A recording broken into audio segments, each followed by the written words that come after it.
Hello everybody, welcome back. I'm MrRedClaw. Welcome back to an episode of Formula 1 2021 My Team Career. This time for the Canadian Grand Prix. Before we get into it, head down below, like and subscribe. It does help out a lot, and let's get right into it.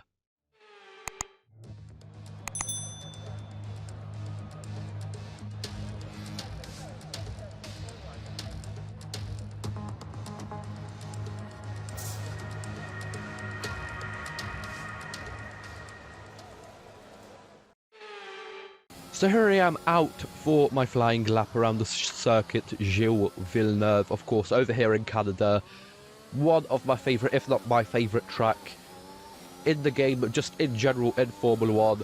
Really like, as I said many times before now, just like for the first sector, if you get it right, it just feels the best.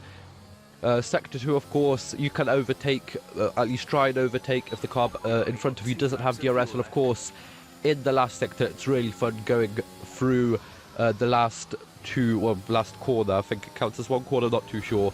But going through that, trying to get as close to the Wall of Champions as possible, but not too close, so you don't actually hit it. But here we are actually on my second lap, so I always do 3 laps, or most of the time. But on my second lap, that was actually my fastest lap in qualifying, and actually the car felt really good over here. We are still the second slowest car out of everyone on the grid, but we are closing up to Alfa Romeo and Williams. So on the right track, we would be faster than them, and maybe even cars ahead. As we cross the line, we are going to go P9, and we end the qualifying in P14. So really not that bad, just 1.1 seconds away from pole. Who's actually taken by Norris. Lewis second, Perez third, and I guess we can see what we can do during the race.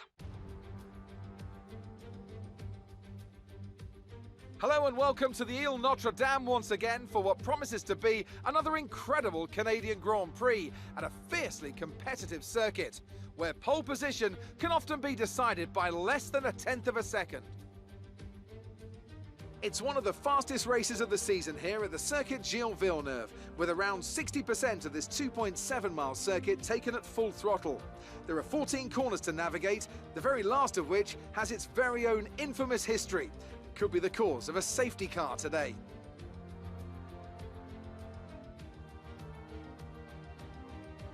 With the Grand Prix nearly upon us, Anthony Davidson is by my side once again to offer his perspective. Let me ask you about Aston Martin. What do you make of their performance so far this season? Well, the atmosphere within that team seems very positive at the moment. Everyone seems like they're in great spirits and having a lot of fun doing what they do, and that's definitely contributed to the performances we've seen.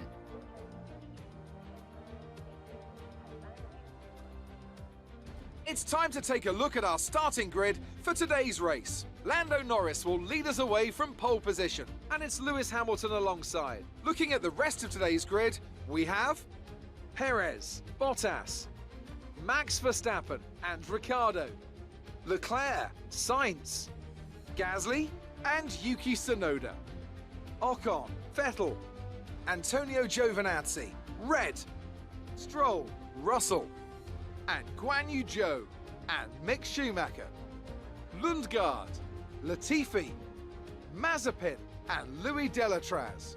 It's almost time for the lights to go out, so let's head down to the track and get this Grand Prix underway. So here we are lined up in P14, starting on the medium tyres, but most of the people around are starting on the softs.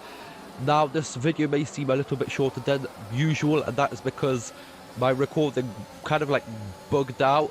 Like you could hear the sound, but the picture was just like stuck. It was like flickering between like 2 frames, which was really annoying because this was a really good race. As I'm going to kind of tell you about it like a bit later on, but I think it should be fully sorted by next race as we go on to lap 2. Sebastian Vettel coming on up the inside of us, going into the 3rd or 4th corner over there is, and we actually make contact with him. He actually spins out. Here we can see us going wide. Sebastian Vettel trying to sneak around the inside. We take as much, or we leave as much space as possible down the inside, but it's just not enough. And Sebastian Vettel crashes out. He's still in the race. There was a virtual safety car for a little bit, but yes, he of course had to go in to the pits and change his front wing. Now that's actually the place where Fernando Alonso actually got stuck. I'm pretty sure it was 2012, I think. And he actually got stuck over there. So luckily that Sebastian Vettel didn't. As we see a huge crash over here with Charles Leclerc in the Ferrari retiring over here, and people, I'm pretty sure it was Pierre Gasly, Yuki Tsunoda, and a couple others actually crash into him. Here we can see Pierre Gasly's point of view as he just goes right into the back of Charles Leclerc, and that is a couple people out of the race just over here. And there's a full-on full-on safety car. There was actually Sainz over there retiring, but we can see Giovinazzi, Stroll, who else anymore? Carlos Sainz, just loads of people retiring out of the race. Now, of course, we are on the mediums, so we don't need to pit at this time. And as you can see, we actually move up to P2 straight away behind the full-on safety car. It's actually really cool for us. Sadly, as I said, the full race, the recording crashed because it was a brilliant race after. I guess I can kind of talk about it now. Basically, I'm pretty sure it crashed when I was getting overtaken by Lewis Hamilton into the hairpin on about lap 15, maybe. I guess we're going to see soon. But yes, it crashes over there. He passed me for P2 on the grid.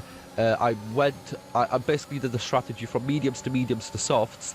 On the second mediums, I moved down to around P9, I think it was. But then I fought my way back up to around P7, actually catching up Bottas and Perez and Leclerc in the cars because they had like worn out tyres. And then there was another safety car, as I'm pretty sure it was an Alpine. We're talking about Alpines. Esteban Ocon out of the race with some sort of engine problem. Yes, I think it was an Alpine, maybe an AlphaTauri, maybe even an Aston Martin, I don't really remember. But there was another like huge crash. There was another full-on safety car with about 5 laps to go, I think it was. So I boxed in then. I went from around P7 to like maybe P8. I think I lost like 1 space over there. And then I actually fought my way back with like 3 or 4 laps to go to P4. So that was absolutely huge performance. I literally had to double check if the AI is on 93, and it is, because it just felt so easy. But I just had slightly worn out soft tyres compared to like worn out medium tyres and hard tyres from everyone around me. So I was able to absolutely blast it past everyone and go up to P4. So huge points for me, huge points to the team. We actually move up to, I think, P10 in the driver's standings. Here we can see it crash, and we move close to Ferrari in the constructor standings. But that is going to be it for this video. Sadly, the recording crashed over there. I tried everything to kind of get it back, but it was basically like that for the rest of the race. Should be fixed for the next video. Fingers crossed. I've got it planned out. Hopefully it's going to work, but for now that's going to be it. So I hope you guys enjoyed. Like, share, subscribe. See you guys next time. Bye bye.